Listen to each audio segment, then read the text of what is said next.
আসসালামু আলাইকুম। সবাই কেমন আছেন? আশা করি সবাই সুস্থ আছেন, ভালো আছেন। আলহামদুলিল্লাহ, আমরাও ভালো আছি, সুস্থ আছি। আর একটি নতুন ভিডিও দেখার জন্য সবাইকে আমন্ত্রণ জানাচ্ছি। আশা করছি আমার আজকের ভিডিওটি আপনাদের কাছে খুব ভালো লাগবে।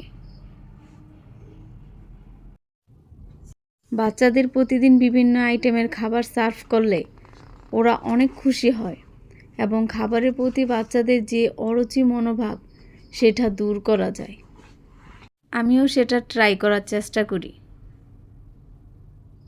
আমাদের মায়েদের একটু কষ্ট হয়, কিন্তু এই কষ্টটা দূর হয় যখন বাচ্চা আনন্দ নিয়ে খাবার খায়। চলুন আমার গাছগুলি আপনাদেরকে একটু দেখাই। এটা হচ্ছে একটা বাগান বিলাস আর একটা হচ্ছে জুঁই ফুল। এই বাগান বিলাসটার ফুল দেখে আমি নিয়ে আসছিলাম, কিন্তু তারপরে আর কখনো ফুলের দেখা পাইনি। এখানে একটা রঙ্গন গাছ আছে, এই গাছটার ফুলটা হচ্ছে কমলা কালার। এটা অনেক সুন্দর ফুল হয়, পুরা গাছটা অনেক আলোকিত হয়ে যায়। এখানে আমি আরও অনেক কিছু গাছ এনেছি, কিন্তু দেখা যায় কি নার্সারিতে গেলে না অনেক সুন্দর ফল হয়, ছোট ছোট গাছে ফল ফুল অনেক সুন্দর লাগে দেখতে। আপনাদের সাথে আমি পরের ব্লগে আমি কোন নার্সারি থেকে গাছ কিনি সেটা আপনাদের সাথে শেয়ার করব।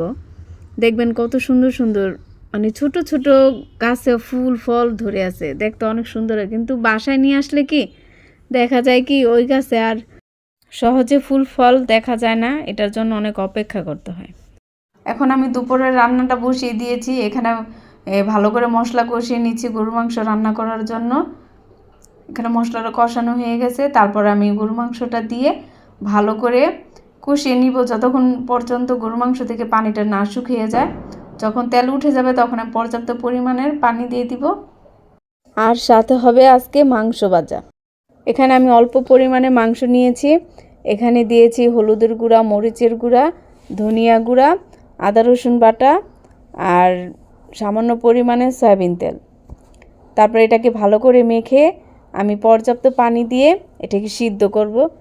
সিদ্ধ হয়ে যখন পানি শুকিয়ে যাবে তখন আমি এটাকে ভেজে নিব।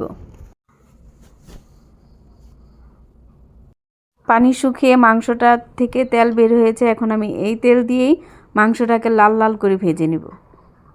দেখুন কত সুন্দর হয়েছে মাংসটা। আর এখানে আমার মাংস তরকারিটাও হয়ে গেছে। এখন আমি জিরা গুঁড়া দিয়ে এটাকে নামিয়ে নিব। এখানে আরেকটি মজার খাবার বানাচ্ছি, সেটা হচ্ছে ফ্রাই। এখানে নিয়েছি আমি চালের গুঁড়া, মরিচের গুঁড়া, হলুদের গুঁড়া আর হচ্ছে অল্প একটু ধনিয়া গুঁড়া, সাথে একটি ডিম নিয়েছি। সিদ্ধ করা মাংসগুলিকে প্রথমে ডিমের সাথে চুবিয়ে তারপর আমি চালের গুঁড়া দিয়ে কোট করে নিব। এই যে এখানে আমি সবগুলো আমার চালের গুঁড়া দিয়ে কোট করে নেওয়া হয়েছে। এখন আমি এগুলাকে ভেজে নিব। এখানে আমি এরকম করে লাল লাল করে ভেজে নিচ্ছি।